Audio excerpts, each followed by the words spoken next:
ढोलागंज नाम का गांव था जो राजस्थान के उत्तर पश्चिम के रेगिस्तानी इलाके में स्थित था। ढोलागंज गांव ऊंटों की स्मारक और ऊंटों के लिए जाना जाता था।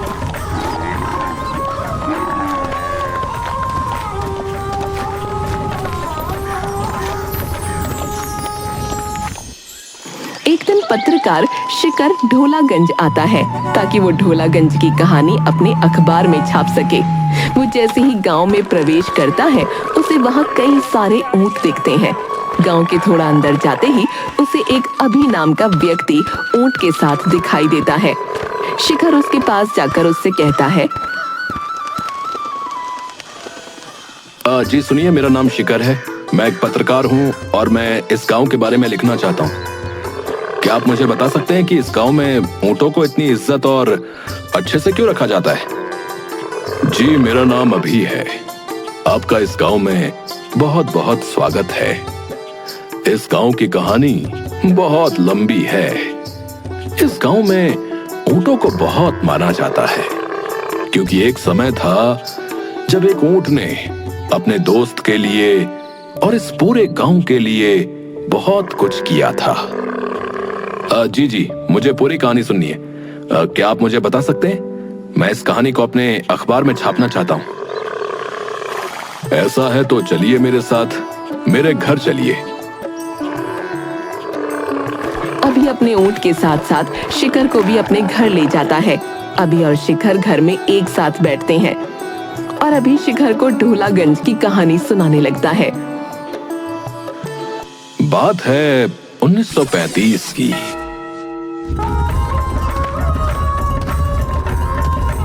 जब ढोलागंज गांव का नाम गणिपुर हुआ करता था। उस समय चंदन नाम का लड़का गांव में अपने पिता के संग बाहर से आए लोगों को ऊंट की सवारी कराया करता था।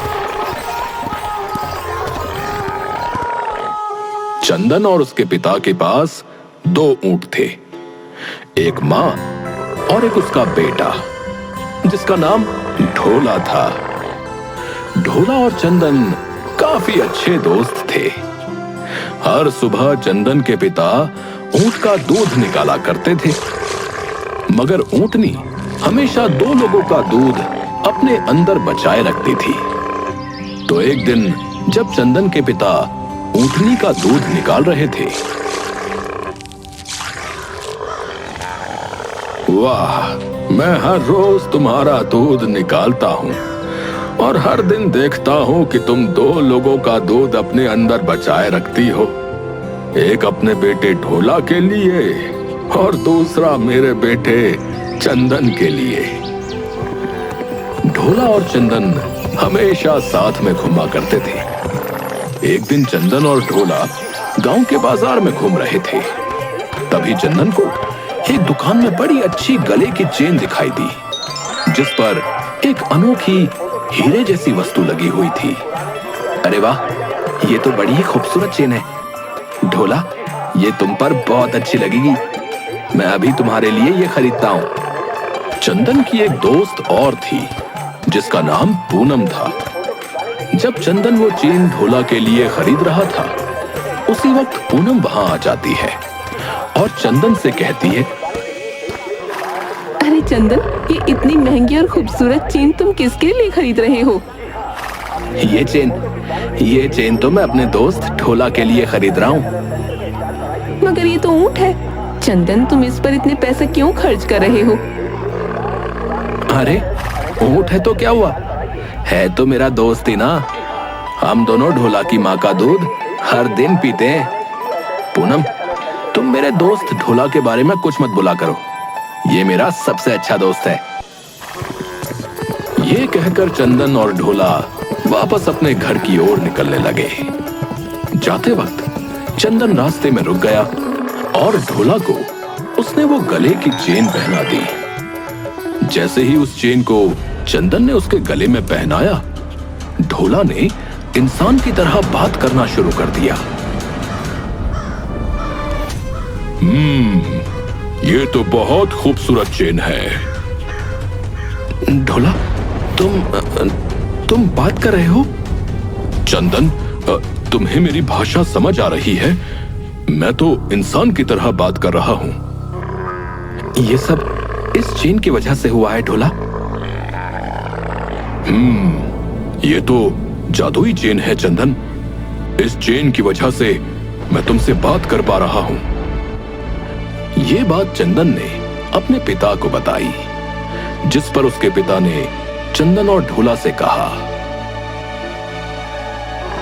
ढोला, ये ऊपर वाले की देन है रे कि तुम दोनों बात कर सकते हो। अब से तुम दोनों की दोस्ती और भी गहरी हो जाएगी। मगर एक बात याद रखना, तुम दोनों ये बात किसी को मालूम ना पड़ने देना कि ढोला अब बात कर सकता है। अब नहीं तो किसी की बुरी नजर तुम दोनों पर पड़ जाएगी। जी, मैं इस बात का ध्यान रखूंगा कि ये बात किसी को पता ना चले। शिखर अभी से सवाल करता है। ढोला बात कर सकता था? क्या सिर्फ इतनी सी बात के लिए ये सारे गांव वाले ऊंटों को इतना मानने लगे? नहीं, इस वजह से हम ऊंटों को नहीं मानते कि हमारे गांव में एक ऊंट था जो बात कर सकता था, बल्कि इस वजह से हम ऊंटों को मानते हैं कि जो ढोला ने इस गांव के लिए किया वो इस गांव की मिसाल बन गई। अब ऐसा क्या किया ढोला ने जो पूरे गांव वालों के लिए मिसाल बन गया?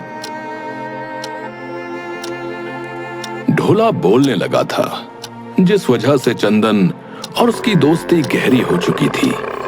मगर थोड़े ही दिनों बाद गणिपुर गांव में पानी की कमी के कारण अकाल आ गया। गांव के सारे कुएं सूख चुके थे। तभी चंदन के पिता ने चंदन को बुलाया और उससे कहा, बेटा, गांव के लोगों को कहीं पानी नहीं मिल रहा है और जल्द ही उनका जमा किया हुआ पानी भी खत्म हो जाएगा। तुम्हें रेगिस्तान के रास्ते से जाकर पानी का कोई जरिया ढूंढना होगा। चंदन के साथ उसकी दोस्त पूनम भी खड़ी थी। चंदन और उसके पिता के बाद पूनम ही थी जिसे यह पता था कि ढोला बात कर सकता है। चंदन के पिता की बात सुनकर पूनम कहती है, अब बिल्कुल चिंता मत कीजिए, मैं भी चंदन के साथ गांव वालों के लिए पानी ढूंढने जाऊंगी। पिताजी, मैं, पूनम और ढोला अभी रेगिस्तान की ओर निकलते हैं पानी को ढूंढने के लिए। ढोला के साथ चलने की बात पूनम को हजम नहीं हुई। क्या वो ढोला भी हमारे साथ चलेगी चंदन? हाँ पूनम, ढोला भी साथ आएगा। आखिर रेगिस्तान में ऊंट से ज्यादा अच्छा साथी और कौन हो सकता है। जाओ बेटा, अब इस गांव को बचाने का जिम्मा तुम्हारे हाथों में है। पानी ढूंढे बिना वापस मत लौटना। जी पिताजी, हम लोग पानी ढूंढकर ही रहेंगे। तो वो तीनों रेगिस्तान में निकल गए पानी की तलाश में। रेगिस्तान में तीनों पानी तलाशने लगते हैं। हर जगह उन्होंने अपनी आंखें घुमाई कि शायद उन्हें छोटा सा ही सही मगर कोई तालाब मिल जाए जिससे वो गांव वालों की पानी की समस्या खत्म कर सके। मगर एक पूरा दिन बीत गया और उन्हें पानी का एक कतरा तक नहीं मिला, जिससे परेशान होकर पूनम ने चंदन से कहा,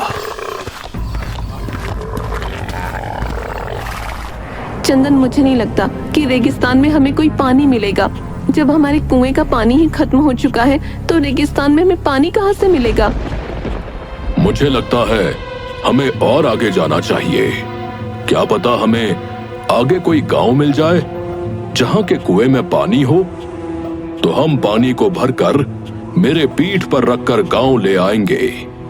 तुम चुप रहो ढोला, तुम्हें रेगिस्तान और गांवों के बारे में क्या पता? तुम तो बस एक ऊंट हो, ज्यादा दिमाग मत लगाया करो अपना।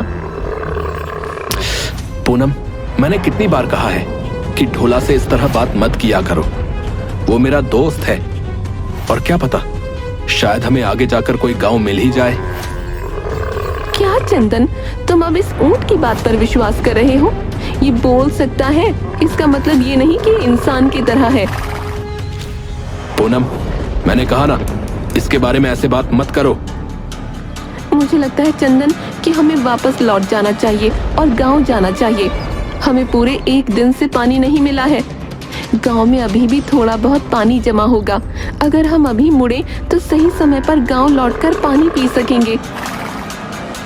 चंदन ने बिना कोई संकोच किए पूनम को जवाब दे दिया, नहीं, जब तक मुझे पानी नहीं मिलता मैं वापस नहीं जाऊंगा। जो पानी गांव में जमा है वो जल्द ही खत्म हो जाएगा, फिर गांव वाले आगे कैसे जी पाएंगे। मुझे लगता है कि हमें हार नहीं माननी चाहिए। मुझे भी लगता है कि हमें हार नहीं माननी चाहिए। ठीक है, तो तुम सुनो इस ऊंट की, मैं वापस गांव जा रही हूँ। देखती हूँ तुम और तुम्हारा ये ऊंट पानी ढूंढ पाते हैं कि नहीं। पूनम, जो चंदन की बचपन की दोस्त थी, उसे रेगिस्तान के बीच में छोड़कर वापस अपने गांव लौट गई, जिससे चंदन थोड़ा हताश हो गया। चंदन को हताश देख ढोला ने चंदन से कहा, हताश मत हो चंदन, हम जरूर गांव वालों के लिए पानी ढूंढ लेंगे। तुम्हें याद है ना, तुम्हारे पिताजी ने तुमसे क्या कहा था? हाँ, यही कि जब तक पानी न मिले वापस मत लौटना। गांव वालों को बचाने की जिम्मेदारी अब हमारे हाथों में है। चलो ढोला, हम वापस नहीं लौटेंगे जब तक हमें पानी न मिल जाए। दोनों पानी की तलाश में रेगिस्तान में और अंदर जाते रहे और दर बदर पानी को खोजते रहे। रेगिस्तान में आंधी तूफान आए, मगर उनके मन में एक बार भी यह सवाल नहीं आया कि हमें वापस लौट जाना चाहिए। वो गांव वालों के लिए पानी ढूंढने के लिए रेगिस्तान में जाते रहे। जैसे जैसे वे लोग रेगिस्तान के अंदर जा रहे थे, वैसे वैसे चंदन की हालत खराब होती जा रही थी। तभी ढोला को रेगिस्तान में एक छोटा सा तालाब नजर आया। चंदन, देखो देखो, सामने ही तालाब है। ढोला, ढोला, आखिर हमें पानी मिल ही गया, हमें पानी मिल ही गया। अब हम गांव को बचा लेंगे ढोला। ढोला और चंदन उस तालाब की ओर जाने लगे, पर जैसे ही वो तालाब के पास पहुंचे, पानी की कमी के कारण चंदन बेहोश हो गया और नीचे गिर गया। चंदन, चंदन, उठो उठो मेरे दोस्त, अपनी आंखें खोलो। ढोला तालाब के और करीब आया ताकि थोड़ा पानी अपने मुंह में लेकर चंदन पर छिड़क सके, मगर जैसे ही उसने पानी पीने की कोशिश की, वैसे ही पानी के पास एक जादूगरनी प्रकट हो गई और उसने ढोला से कहा, रुक जाओ ऊंट, मैं जादूगरनी हूँ और ये तालाब मेरा है। इसमें मेरी अनुमति के बिना कोई भी पानी नहीं पी सकता है। जादूगरनी जी, मैं ढोला हूं। मेरा दोस्त चंदन पानी की कमी के कारण बेहोश हो गया है। हम दोनों गांव के लिए पानी की तलाश में इस रेगिस्तान में आए थे। हमारे गांव को पानी की बहुत आवश्यकता है। कृपया इस तालाब का पानी हमारे गांव वालों को इस्तेमाल करने दें। तुम पहले ऊंट हो जिससे मैंने बात करते सुना है। मुझे माफ कर दो ढोला, मगर ये पानी तुम्हारे गांव को मैं नहीं दे सकती हूँ। ये तालाब जादूगरनी से जुड़ा हुआ है। इसकी हर एक पानी की बूंद त्याग मांगती है।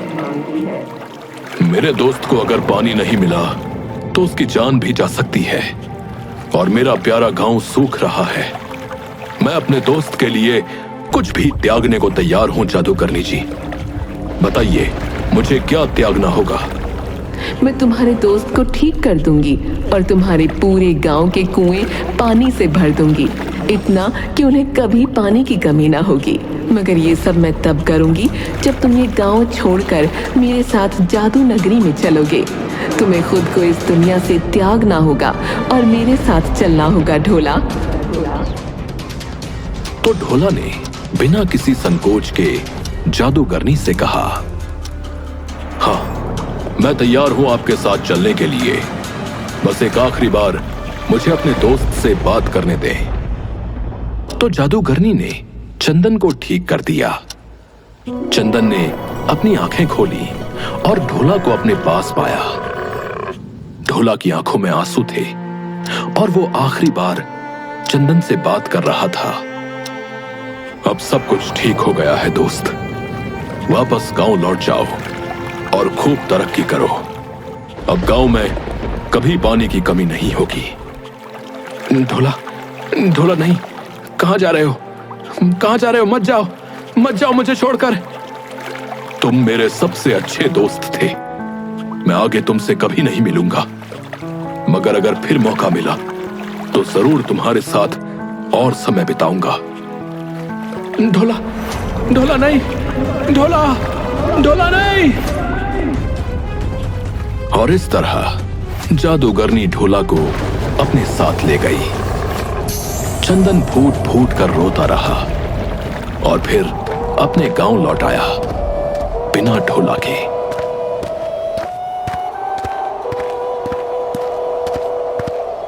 उसने अपने पिता और पूरे गांव को यह कहानी सुनाई और उस दिन के बाद से सारे कुओं में पानी भर गया और कभी खत्म नहीं हुआ। और इसीलिए ढोला के सम्मान में गांव का नाम बदलकर ढोलागंज रख दिया गया। ढोलागंज की कहानी सुनकर शिखर की आंखों में आंसू आ जाते हैं। ऊंट यहाँ पर दोस्ती का प्रतीक है। ढोला ने हमारे गांव को बचाया था, जिस वजह से इस गांव में ऊंटों को इतना मान दिया जाता है। अरे वाह, ये कहानी मैं जरूर अपने अखबार में छापूंगा ताकि लोग इसे पढ़कर प्रेरणा लें। और आपका बहुत बहुत धन्यवाद ये कहानी सुनाने के लिए। और हाँ, आपने इसे बहुत अच्छे से सुनाया। अच्छे से अच्छे से तो सुनाऊंगा ही ना, क्योंकि ये कहानी मेरे परदादा चंदन जी की जो है।